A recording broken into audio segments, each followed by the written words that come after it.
जैसे अभी राय साहब बता रहे हैं ना फजल साहब के बारे में, आज अगर आज के दौर में अगर आप पाकिस्तान के बहुत पीछे ना चले जाएं, मोहम्मद आसिफ के बारे में अगर लोगों को सुने, मतलब आम लोगों को नहीं, मैं और आप बाहर बैठ के तो बात कर रहे होंगे, बट जिन लोगों ने उन्हें खेला है या जो उनके साथ खेले हैं उनको आप सुने तो बिल्कुल वो वही लगता है जैसे आपने फजल साहब की बात की है। मतलब हाशिम आमला को सुन लें, एबी डिविलियर्स को सुन लें, शॉन पॉलक को सुन लें, शुएब अख्तर बजाते खुद हो गए यार, मैं मतलब इवन इमरान खान साहब को सुन लें। आसिफ का के दो जो मुझे बहुत प्रोमिनेंट लगते हैं, एक वो कि प्रॉब्ली शेन वॉटसन को he was preparing a setup, उनका प्लान था कि मैं इसको 5वीं बॉल पे आउट करूंगा, शेन वॉटसन 3री बॉल पे आउट हो गया।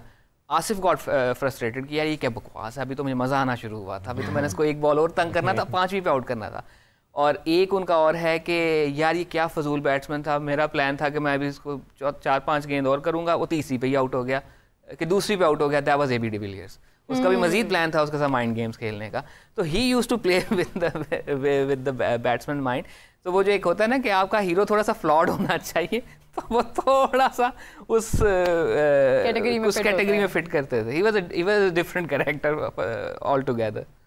देखिए बस यही है कि पास्ट में ना सिर्फ परफॉर्मेंसेस बल्कि मेमोरीज भी बड़ी खूबसूरत थी, लेकिन अभी अगर हम कल के मैच खूबसूरत नहीं थी, मसला हमारा ये है कि हमारे ट्रॉमा भी बहुत बड़े बड़े थे, उन्हीं वही खिलाड़ी वो सॉल्व भी हो जाते थे ना, मतलब आप देखें तो कहीं ना कहीं कारकर्दगी की वजह से ना, कारकर्दगी की वजह से। बट अगेन वही बात आ जाती है कि जो 2010 में हुआ, मैं उसके इनडायरेक्ट मुतासरीन में से हूँ। मुझे यूनिवर्सिटी में ज़रा मुँह छुपा के घूमना पड़ता था बिकॉज हमारी वजह से इंग्लैंड में ये हुआ था। राइट। और फिर उसके बाद एक साल बाद एक और पाकिस्तान में वाक़या हो गया, उसकी वजह से छुपना पड़ रहा था। तो वो मतलब आप छुपते ही रहे हैं काफ़ी हद तक छुपता रहा मैं यूनिवर्सिटी में।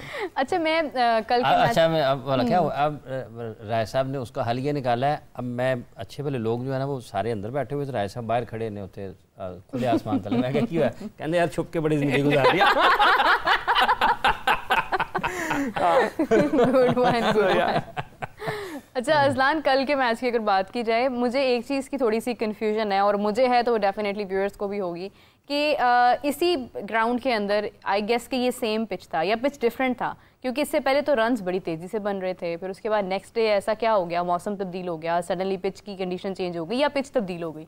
आई थिंक पिच चेंज थी, इस मैच के लिए पिच चेंज थी। दूसरा आउटफील्ड कल भी अगर देखें तो वो काफ़ी उसी साइड पे थी जिस साइड पे उस दिन थी कि जब चीज़ आउटफील्ड में जा रही थी वो बाउंड्री की तरफ जा रही थी। बट ये है कि कल हम थोड़ा सा अगर अपनी बॉलिंग को बेहतर प्लान कर लेते तो मैच अगेन हम हार ही जाते। अब भी खैर हमको बहुत बुरे तरीके से नहीं आ रहे कि उन्होंने हमें को 8 विकेटों से हरा दिया और 35वें ओवर में जाके चेज कर लिया, बट मे बी मैच आखिरी ओवर तक चला जाता, जरा और इंटरेस्टिंग हो जाता। उन्होंने तो हमें ऑल आउट किया। बिल्कुल आसिफ वाली बात की है। चलो मैच 45 मजा तो आता है ना।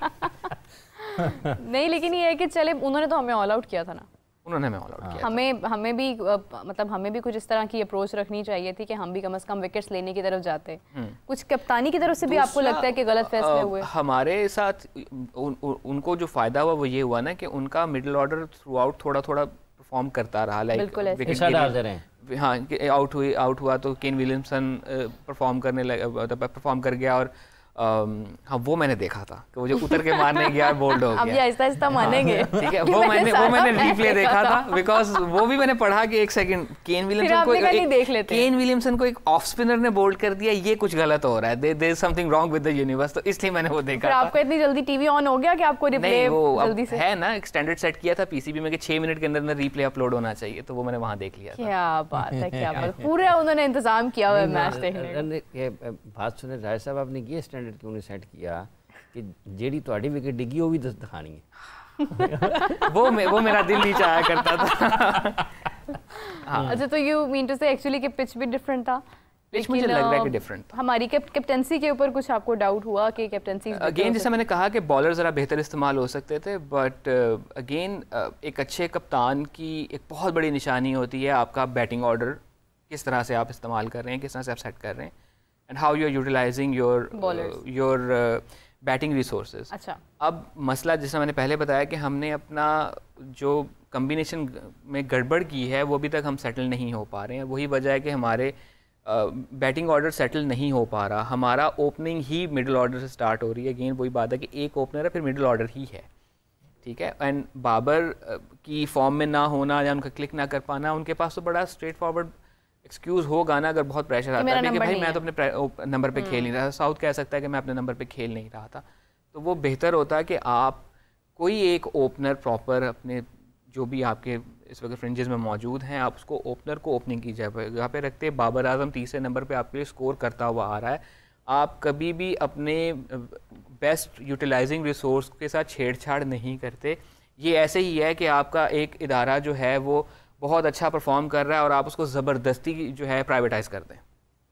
आपका जो सबसे मुनाफा बख्श इदारा आप उसको प्राइवेटाइज़ कर दें। तो वही ये हो रहा है कि हम उन खिलाड़ियों को जिन नंबरों पे वो परफॉर्म कर सकते हैं उन पे उनकी से बेहतर इस्तेमाल करने की बजाय हम उनके साथ तजर्बे कर रहे हैं, बजाय इसके कि हम एक ऐसे शख्स को लेके आएँ। बिकॉज नया बॉल खेलना इज़ अ डिफरेंट थिंग, नया बॉल खेलने के लिए मेरी बारी आ जाना इज़ अ डिफरेंट थिंग। ठीक है, बाबर आजम ने अक्सर ओपन ही किया है बिकॉज पहले ओवर में हमारी विकेट गिर जाती है, दूसरे में विकेट गिर जाती है, लेकिन अगेन वो तीसरे नंबर पे ही रहा। तब भी पहले नंबर पे ओपनर्स ही होने चाहिए थे। अब ये भी हो सकता था कि फाइनल मैच में मुझे बहुत उम्मीद लग रहा था, चांस थे कि हो सकता है साउथ शकील से ओपन करवा दें और बाबर तीसरे नंबर पे ही आए। अगेन वो भी साउथ शकील के साथ ज्यादती होगी। उसने अगर ओपन की है लास्ट जो किसी बड़ी प्रेशर सिचुएशन में की है तो वो कोयटा ग्लैडिएटर्स के लिए PSL में की हुई है। अगेन वो 20 ओवर की गेम है, it's a different ball game all together.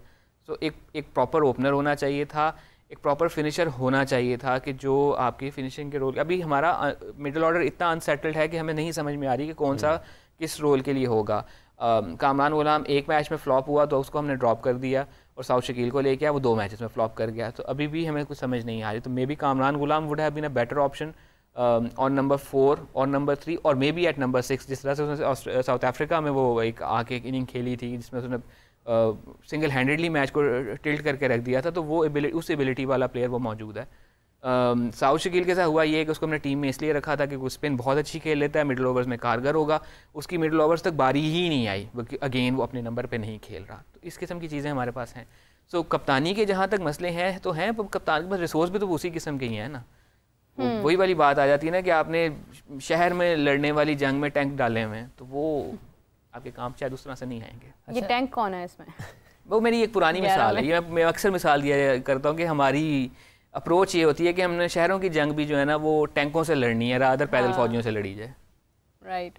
पर इसका मतलब आपके कहने का ये है कि जिस चीज़ की जहाँ पर ज़रूरत है वो नहीं करनी, वो नहीं करनी, और जिस चीज़ की जहाँ पर ज़रूरत है नहीं है वो करेंगे। बिल्कुल ऐसे ही है वो। और आई थिंक ये हमारा कौमी मिजाज भी बन गया हुआ है। बिकॉज हमारे एक अनफॉर्चुनेट इंसिडेंट जब हुआ था मेरिट के ब्लास्ट वाला, तो हमारे वज़ीर दाखिला आके टीवी पे कह रहे थे कि मैं तो सबसे पहले आया था, मैं आके ट्रैफिक कटवा रहा था। That was not your job. अगर आपने अपनी जॉब ठीक की होती तो ये ब्लास्ट ना होता। ठीक है, वो ट्रैफिक कांस्टेबल का काम है 2008 में। हाँ, मेरिट वाला जो था वो तो ट्रैफिक कांस्टेबल का काम आप कर रहे हैं, तो आपका टीम पे जब हुआ नहीं, जो मेरिट में ब्लास्ट हुआ था इस्लामाबाद में। अच्छा इस्लामाबाद में। सो वो रहमान मलिक साहब आके कह रहे थे कि मैं तो सबसे पहले आ गया था, मैं तो ट्रैफिक क्लियर करवा रहा था। That wasn't your job, you are not doing your job. So हमारे साथ यही मसला है ना कि हम एक कौमी में चुका हुआ है कि मैं अपना काम नहीं करूंगा, मैं किसी और का काम करूंगा और मेरा काम मैं सबकी तवज्जो तकसीम करूंगा। और मेरे काम में कोई काम दिखा जाए। बेसिकली ये हाफिज साहब ने सही बात की है कि ये आपका ना ध्यान डाइवर्ट करने की बात होती है कि आपको वो उस तरह से बिलीव नहीं होता। हाफिज साहब कुछ पूछना चाह रहे थे? दसो फिर राय साहब, उन्हीं की करना है, उन्हीं की करना है। 19 को मैच जीतना है, लेकिन कैसे? क्योंकि ये प्रैक्टिस मैच थे ना हमारे पास, तो इसमें से हमने क्या अक्स किया? इसमें हमने अक्स यही किया है कि हमें अपने बॉलिंग रिसोर्सेज को ज़रा बेहतर यूज़ करना है। न्यूजीलैंड की टीम स्पिन को अच्छा खेल रही है, लेकिन स्टिल वो स्पिन पे फंसती है। सो हमें उस पर अपना काम करना है। हमें अपने मिडल ओवर्स में काम करना है on both fronts, bowling side पे भी और बैटिंग साइड पे भी। अगर हमें मिडल ओवर्स करने नहीं आ रहे ना, तो हमें मिडल ओवर्स खेलने भी नहीं आ रहे। 2 मैचेस में हमारे ये 2 ही खिलाड़ी हैं कि जो मिडल ओवर्स में अच्छा परफॉर्म कर सके हैं, सलमान एंड रिजवान। तैयब ताहिर ने अगेन एंड पे आके थोड़ा सा कैमियो दिया था। तो हमारे मिडल ओवर्स के जो मसले मसाइल बॉलिंग में तो हैं ही हैं, बैटिंग में भी हैं, तो उन पे हमें ओवरकम करना होगा। और वनडे मैचेस बड़ी हद तक आपके मिडल ओवर की डोमिनेंस पे ही जीते जाते हैं, बिकॉज वो आपके पास टाइम होता है कि पहले 15 ओवरों में जो कुछ हो गया उस पर आप कम बैक कर लें, अनटिल अनलेस आपकी टीम पहले 15 ओवर में बिल्कुल ही लेट जाए। तो अगर आपकी शुरू के 15 ओवरों में 2 से 3 विकेटें गिर जाती हैं तो आपके अगले 15 ओवर या 20 ओवर स्पेशली जो होते हैं, मतलब अगर 15 से 35 तक की हम बात करें, तो उसमें आप अपनी इनिंग्स को रीबिल्ड करके आखिरी फेज़ के अंदर बड़ा अच्छा टोटल सेट कर सकते हैं, मैच में बड़ा अच्छा कमबैक कर सकते हैं इन ए चेज़, जो कि हमने बारहा वनडे में देखा है। जिस तरह से धोनी अपनी इनिंग्स बिल्ड करते थे या माइकल वेबर जिस तरह से इनिंग्स बिल्ड करते थे, उससे पहले हमने जावेद मियांदाद या सलीम मलिक की एग्जांपल्स देखी हैं, वो जिस तरीके से इनिंग्स को रीबिल्ड करते थे या बिल्ड किया करते थे, तो वो वाली एलिमेंट हमें देखने की ज़रूरत होगी। एंड ये नहीं है कि बिल्कुल ही पाकिस्तान को इस वक्त जो है वो आउटकास्ट कर दिया जाए, बिल्कुल ही आउटराइटली निकाल दिया जाए रेस से। There is still a lot of gas left in the pump. अच्छा, कल जैसे उन्होंने फ़खर जो बॉलर्स के बेहतर इस्तेमाल की या रिसोर्स की बात करते हैं, तो वो जिस तरीके से फ़खर के ख़िलाफ़ आए बॉल करने के लिए, वो प्लान करना एक चीज़ थी, उसके ऊपर अमल करना दूसरी चीज़ थी, और उससे नतीजा हासिल करना तीसरी चीज़ थी। तो कल उन्होंने जो मेरे फ़खर के अगेंस्ट खेले न्यूजीलैंड के बॉलर्स, उसको कैसे देखते हैं? बात वही देखा तो है ही ना उन्होंने। बात यही हो जाती है ना कि आपका प्लान करना is probably the easiest part, specially when you have all the previous footages, आपके ट्रेंड्स या आपके स्टैट्स या जो भी आपके पास अवेलेबल है, तो प्लान करना is probably the easiest part कि आप प्लान कर लेते हो। उसकी एग्जीक्यूशन इज़ वेयर आपका स्किल इन्वॉल्व होता है। तो आपके पास क्या वो स्किल मौजूद है कि वो उस राइट टाइम पे आपको वो चीज़ डिलीवर कर सके, that's the biggest thing. And then obviously उस स्किल को इम्प्लीमेंट करना। तो उन्होंने कल के मैच में तो ये हुआ ना कि उन्होंने जो प्लान लेकर आए थे, उनके पास नज़र आ रहा था कि उसको लेकर स्किल भी है, उनको उसको बड़ा अच्छे तरीके से उन्होंने एग्जीक्यूट भी किया। ऑन द अदर हैंड हमारे साथ अक्सर ये हुआ है, जो कि आई थिंक बारहा 2023 के वर्ल्ड कप में हो रहा था, जिस पे बाबर आजम पे बारहा एज ए कैप्टन तनकीद भी होती थी कि वो इंटरवीन नहीं करता सिचुएशन में, वो वेट कर रहा होता कि कुछ हो जाए तो ही कुछ होगा, वो अपने प्लान से नहीं हटता। अगर प्लान नहीं काम कर रहा तो you have to have the awareness कि अभी इस वक्त सिचुएशन क्या है और सिचुएशन को मैं अच्छे से रीड करके क्या कर सकता हूँ।